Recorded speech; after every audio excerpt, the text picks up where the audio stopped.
Hello everyone, my name is Garima Singh and welcome back to my YouTube channel. तो आज हम revise करने वाले हैं केमिस्ट्री मोल कॉन्सेप्ट का lecture 1, lecture number 2 and lecture number 3। मैं यकीन 2.0 से पढ़ रही हूँ, सुधांशु सर से, तो मैं उन्हीं के अकॉर्डिंग आपको पढ़ा पाऊँगी। तो आई होप ये लेक्चर आपको रिवीजन करने में हेल्प करे। तो चलिए स्टार्ट करते हैं। तो सबसे पहले केमिस्ट्री क्या होता है? केमिस्ट्री एक ब्रांच होती है साइंस की जो डील करती है मैटर के साथ और उसकी प्रॉपर्टीज़ के साथ। और इस केमिस्ट्री में ज़्यादातर हम किसके बारे में पढ़ते हैं? एटम्स के बारे में पढ़ते हैं, मॉलिक्यूल्स के बारे में पढ़ते हैं।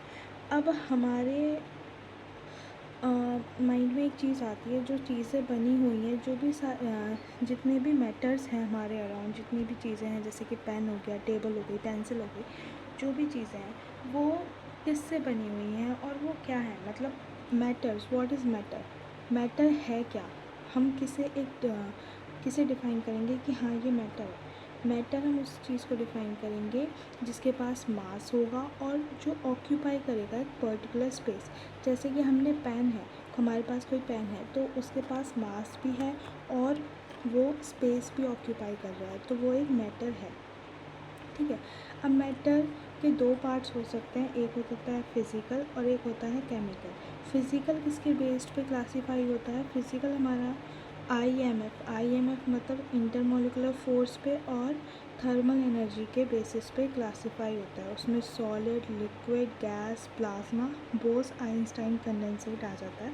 और केमिकल में प्योर और मिक्सचर। प्योर के दो टाइप होते हैं, एलिमेंट्स एंड कंपाउंड्स। मिक्सचर में दो टाइप होते हैं, homogeneous mixture and heterogeneous mixture. ठीक है। अब आईएमएफ किसका ज़्यादा होता है? आईएमएफ का एक छोटी सी सीरीज़ क्या मतलब सबसे ज़्यादा सॉलिड में होता है। आईएमएफ मतलब इंटरमोलिकुलर फोर्सेस। जैसे कि कोई सॉलिड है हमारे पास, तो उसके जो एटम्स होंगे, उसके जो पार्टिकल्स होंगे, वो कॉम्पैक्टली पैक्ड होंगे एकदम। उनके बीच में फोर्स इतनी ज़्यादा होगी और जो स्पेस होगा, इंटरमोलिकुलर स्पेस होगा, वो सबसे ज़्यादा कम होगा।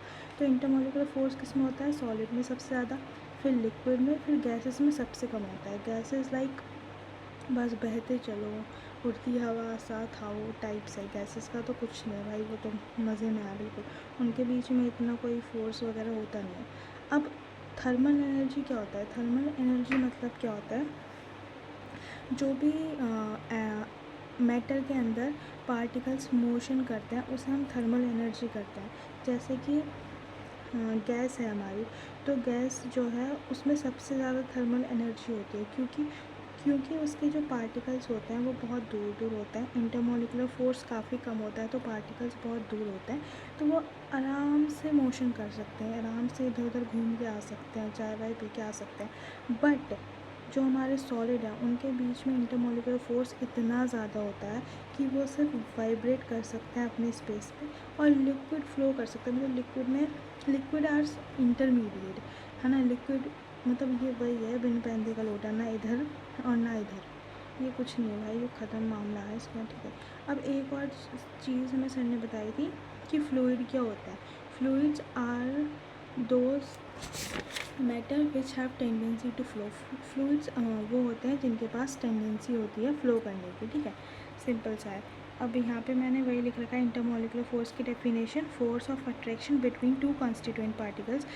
दो पार्टिकल्स के बीच में जो फोर्स लगती है उसे इंटरमोलिकुलर फोर्स कहते हैं। और थर्मल एनर्जी क्या होती है? Energy due to motion constituent particles. जो भी दो पार्टिकल्स मोशन कर रहे हैं उसे थर्मल एनर्जी कहते हैं। और अगर इंटरमोलिकुलर फोर्स इंक्रीज़ होगा तो इंटरमोलिकुलर डिस्टेंस डिक्रीज़ होगी। मतलब जैसे कि एटम है, मतलब सॉरी, सॉलिड है कोई हमारे पास, तो उसके इंटरमोलिकुलर फोर्स उसमें बहुत हाई है, तो इनके बीच में स्पेस भी देखो कितना कम है, बिल्कुल चिपक चिपक के हैं ये। लेकिन जो गैसेस हैं उनमें इंटरमोलिकुलर फोर्स कम है, तो उनमें इंटरमोलिकुलर डिस्टेंस क्या होगा? ज़्यादा होगा। मतलब ये इन्वर्सली प्रोपोर्शनल है। ठीक है, ओके, सो सिंपल। अब यहाँ पे ये चीज़ है, इसमें क्या है? सॉलिड, लिक्विड एंड गैसेस है हमारे पास। Sorry sorry sorry for that. सबसे पहले सॉलिड है, फिर लिक्विड है, फिर गैसेस है। अगर हम सॉलिड को लिक्विड में कन्वर्ट करेंगे तो हमें टेम्परेचर बढ़ाना पड़ेगा, मेल्ट करना पड़ेगा। जैसे कि हमारे पास मान लो आइस है, हम उसे हीट करते हैं, अगर हम उसे हीट करेंगे तो उसका टेम्परेचर इंक्रीज़ होगा, टेम्परेचर इंक्रीज़ होगा तो आइस हमारी मेल्ट होगी। ठीक है। वैसे ही हमें लिक्विड को गैस में कन्वर्ट करना है, तो उसके लिए भी हमें टेम्परेचर बढ़ाना पड़ेगा और वेपराइजेशन बोलेंगे इस प्रोसेस को। अब हम उल्टे आएंगे, गैस को लिक्विड में कन्वर्ट करेंगे तो टेम्परेचर हमें डिक्रीज़ करना पड़ेगा, जिसे हम कंडेंसेशन भी बोलते हैं। लिक्विड से सॉलिड में आएंगे तो हमें क्रिस्टलाइजेशन करना पड़ेगा, उसमें भी हमें टेम्परेचर डिक्रीज़ करना पड़ेगा। जैसे कि हम पानी को फ्रीज़र में रख के बर्फ़ बनाते हैं ना, उसके लिए हमें टेम्परेचर कम करना पड़ता है। तो बहुत बेसिक एग्जांपल्स हैं ये, बहुत बेसिक चीज़ें हैं, इतना तो आप लोगों को पता ही होगा। अब हमारे जो मैटर है वो दो चीज़ों में क्लासीफाई हो रहा था, एक हो रहा था हमारी फिजिकल प्रॉपर्टी में, एक हो रहा था केमिकल प्रॉपर्टीज़ में। केमिकल प्रॉपर्टीज़ में एक था प्योर सब्सटेंसेस। प्योर सब्सटेंसेस क्या होते हैं? प्योर सब्सटेंसेस दो पार्ट्स में डिवाइड होता है, एक होता है एलिमेंट्स के में और एक होता है कंपाउंड्स में, ठीक है। अब एलिमेंट्स में क्या होता है? Only one type of element, मतलब सिर्फ एक ही टाइप का एटम प्रेजेंट होता है। जैसे कि इसमें दो ही ऑक्सीजन है, इसमें नाइट्रोजन है, इसमें कोई और इसमें कोई और एटम नहीं प्रेजेंट, केवल एक ही एटम प्रेजेंट है। अब कंपाउंड में क्या होगा? इसमें more than one type of elements, more than one type of atom present हो सकते हैं। जैसे कि इसमें कार्बन है प्रेजेंट, इसमें ऑक्सीजन प्रेजेंट है, दो एटम इसमें प्रेजेंट है, ठीक है। और कंपाउंड में एक चीज़ और थी, वो फिक्स्ड रेशियो में प्रेजेंट होते हैं, ठीक है। कंपाउंड जो होता है वो फिक्स्ड रेशियो में प्रेजेंट होते हैं। जैसे कि वाटर का था, वो 1:8 में ही प्रेजेंट होता है, 1:8 ही होता है ना, 1:8। मतलब आप कहीं का भी पानी ले लो तो 1:8 ही उसका रेशियो है, मतलब ये फिक्स्ड रेशियो में होते हैं, ठीक है। अब जो कंपाउंड होते हैं, compound can be broken into simple substances by chemical method, और हम इन्हें ब्रेक भी कर सकते हैं ईजी। जैसे कि हम H2O की वो पढ़ते हैं, H2O, तो H2 + O2, इसमें हम इसे डिवाइड कर सकते हैं आराम से। किससे? अगर हम इसे हीट करेंगे तो केमिकल मेथड से ही हम इसे ब्रोक कर सकते हैं ईजिली, सिंपली हम इसे ब्रेक कर सकते हैं, ठीक है। अब नेक्स्ट हमारा आ जाता है मिक्सचर्स। अब हमारे मिक्सचर्स क्या होते हैं? Made up of more than one pure substances in non fixed ratio. अब कंपाउंड और मिक्सचर में देखो क्या डिफरेंस है, ये फिक्स्ड रेशियो का था और ये नॉन फिक्स्ड रेशियो है, ठीक है।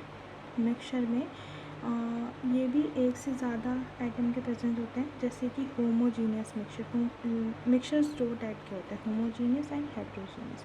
होमोजीनियस क्या होते हैं?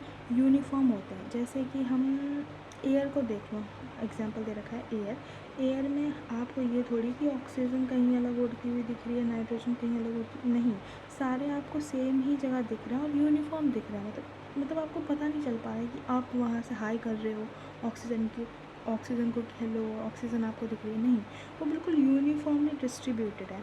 जैसे कि हम कोल्ड ड्रिंक लाते हैं मार्केट से, वो कोल्ड ड्रिंक हम यहाँ की पिए या फिर यहाँ की पिए, हमें सेम ही टेस्ट आता है। लेकिन जब हम नींबू पानी बना लेते हैं घर में, तो यहाँ पे हमने चीनी डाल रखी होती है, अगर हमने अच्छे से डिज़ोल्व नहीं कराया तो यहाँ पे हमें ज़्यादा मीठा लगेगा और यहाँ पे हमें थोड़ा कम मीठा लगेगा।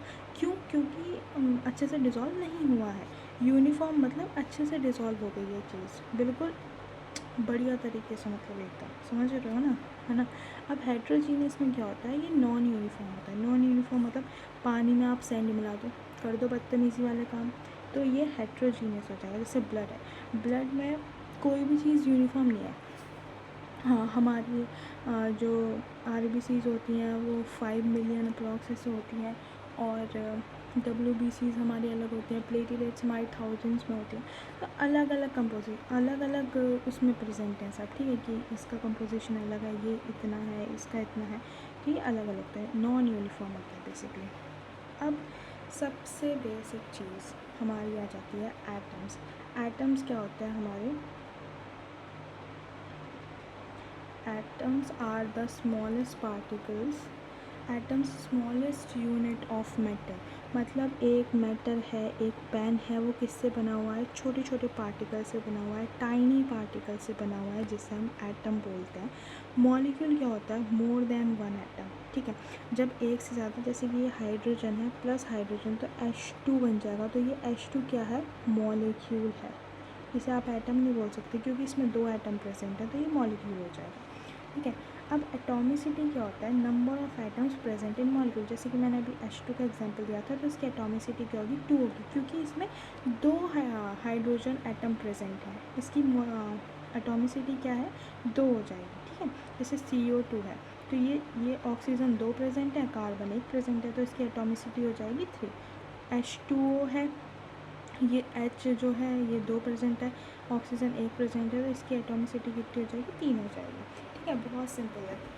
अब यहाँ पे हमें एक चीज़ और दे रखी है, ये 1 सेकेंड आई शो यू, मैं इसे थोड़ा बड़ा कर दूँ।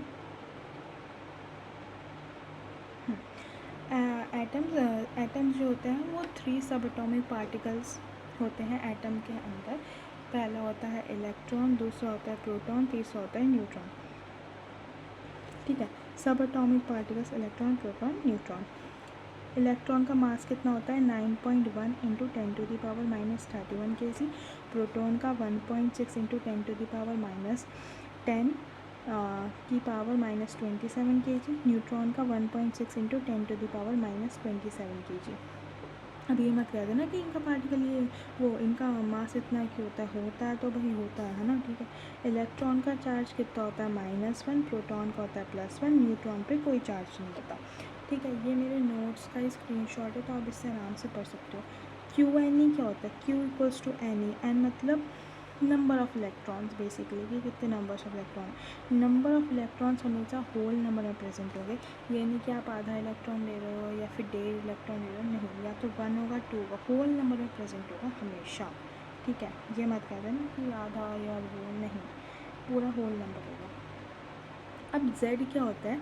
Z होता है हमारा atomic number. Atomic number equals to number of proton. जो एटॉमिक नंबर होता है वो नंबर ऑफ़ प्रोटॉन के इक्वल होता है। अब जैसे कि यहाँ पर मैंने एटम की रिप्रेजेंटेशन लिखी, जैसे कि मान लो ये X एटम है कोई, और यहाँ पे लिखा है A है, और यहाँ पे लिखा है Z। तो ये A क्या होगा? मास होगा। Z मतलब एटॉमिक नंबर जो है वो हमेशा नीचे होगा, और एटॉमिक मास जो है वो हमेशा ऊपर होगा। ठीक है, बहुत इजी चीज़ है ये। तो atomic number is equals to number of protons. Number of protons जितने प्रेजेंट होंगे, जितना एटॉमिक नंबर होगा उतने ही नंबर ऑफ़ प्रोटॉन्स प्रेजेंट होंगे एक एटम में। और P+N, proton plus neutron equals to atomic mass. Number of electron equals to number of proton, number of proton equals to number of Z। मतलब अगर कोई न्यूट्रल एटम है, neutral atom क्या होता है? जिसके ऊपर कोई चार्ज नहीं होता। ठीक है, कोई न्यूट्रल एटम है तो उसका नंबर ऑफ़ इलेक्ट्रॉन कितने होंगे? प्रोटॉन के बराबर।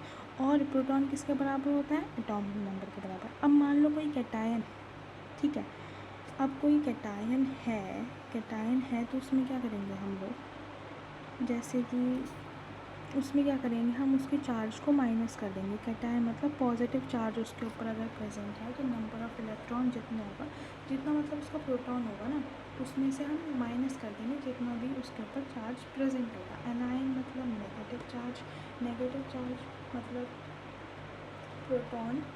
अब नेगेटिव से आप ये भी समझ सकते हो जैसे कि नंबर ऑफ़ इलेक्ट्रॉन्स है। ठीक है, जैसे कि ये मान लो कोई एटम है, इसने कोई इलेक्ट्रॉन लिया है तभी तो इसके ऊपर नेगेटिव चार्ज प्रेजेंट है। तो ऑफ कोर्स भाई इसके ऊपर एक इलेक्ट्रॉन बढ़ गया है, इसमें मतलब कुछ याद करने वाली चीज़ है ही नहीं। और अगर आप याद भी करना चाहते हो तो आप भी सोच लेना, अगर जैसे कि कहीं पे प्लस चार्ज प्रेजेंट है तो उसमें से हमें माइनस करना है इलेक्ट्रॉन, अगर कहीं माइनस प्रेजेंट है तो उसमें हमें प्लस करना है। सो ईज़ी, आप ऐसे भी याद रख सकते हो। ठीक है, अब ये आइसोटर्म्स ये भी काफ़ी इंपॉर्टेंट है। लेक्चर 2 के एंडिंग यही हो रही है हमारी अभी, तो पहले मैं ये पढ़ा लेती हूँ। ठीक है, आइसोटर्म्स क्या होते हैं? आइसोटर्म्स हमारे 6 टाइप के होते हैं। एक होता है आइसो इलेक्ट्रॉनिक। आइसो इलेक्ट्रॉनिक में क्या होता है? Equal number of electrons present होते हैं। जैसे कि हमारा ये नाइट्रोजन है और ये हमारा कार्बन है, equal number of electron present है इसमें। जैसे कि ये 6 है, ठीक है, यहाँ पे आप देख सकते हो इसका एग्जांपल भी आ गया एक एनायन का, ये C6 है। ठीक है, ये क्या है इसका? ये जो 6 है ये इसका Z है, और ये इसका 1 चार्ज प्रेजेंट है। 6 + 1 कितना हो जाएगा? 7 हो जाएगा। और यहाँ पे भी कितना है इसका एटॉमिक नंबर? 7 है। तो इसमें क्या हो गया? इलेक्ट्रॉन का नंबर सेम हो गया। आइसोटोन्स में क्या होता है? इलेक्ट्रॉन का नंबर एटॉमिसिटी के इक्वल होता है। जैसे कि ये 2 है, ठीक है, कार्बन में कितने इलेक्ट्रॉन्स प्रेजेंट होते हैं? कार्बन का एटॉमिक नंबर क्या है? कार्बन का एटॉमिक नंबर है 6। नाइट्रोजन का क्या है? 5। अरे क्या हो गया ये? सॉरी, है ना। तो इसमें क्या होता है? बेसिकली आइसोटोन्स में इलेक्ट्रॉन का नंबर इक्वल होता है एटॉमिसिटी के। आइसोटोन्स में क्या होता है?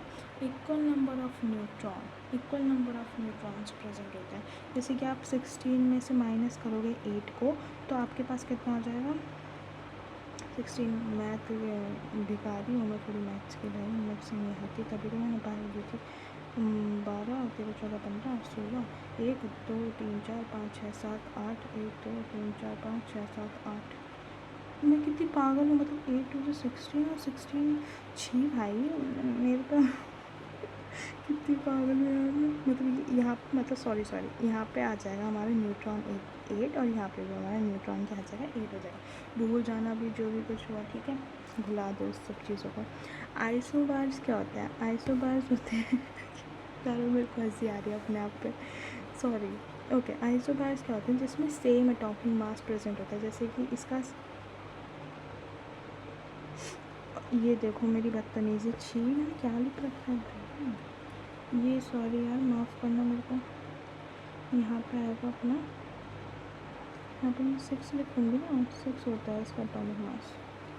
एक सेकंड, कितनी गंदी राइटिंग आ रही है। हाँ 6, बड़ा हो गया वो थोड़ा सा, मेरा माइंड करना, ठीक है। यहाँ पे 6 हो जाएगा। तो इसमें क्या होता है, हमारा सेम होता है ये जो हमारा सेम है, मतलब एटॉमिक मास सेम होता है। आइसोटोप में क्या होता है, हमारा एटॉमिक नंबर सेम होता है। जैसे कि हाइड्रोजन का ये आइसोटोप्स हैं इसके, ठीक है। आइसोडाइवर्स में क्या होता है, n-p की वैल्यू सेम होती है, मतलब सेम डिफरेंस होता है। n मतलब न्यूट्रॉन को अगर प्रोटॉन से माइनस करोगे तो वही वैल्यू इसकी आएगी और वही वैल्यू इसकी आएगी। मैं माइनस करके नहीं दिखाऊंगी आपको, मेरी अम्मा ने अपनी और बेइज्जती नहीं करवानी है, ठीक है। तो आज के लिए इतना ही, मिलता है नेक्स्ट वीडियो में। नेक्स्ट वीडियो में मैं आपके लिए लेक्चर नंबर 4, 5 एंड 6 लेके आऊँगी, तो be ready for it. And आप पहले से पढ़ के बैठो और फिर आप मेरे साथ रिवाइज़ करोगे ना, तो आपको बहुत जल्दी जल्दी चीज़ें आ जाएंगी, तो बहुत ईजी हो जाएगा, ठीक है। थैंक्स फॉर वॉचिंग, मिलता है नेक्स्ट वीडियो में, बाय बाय।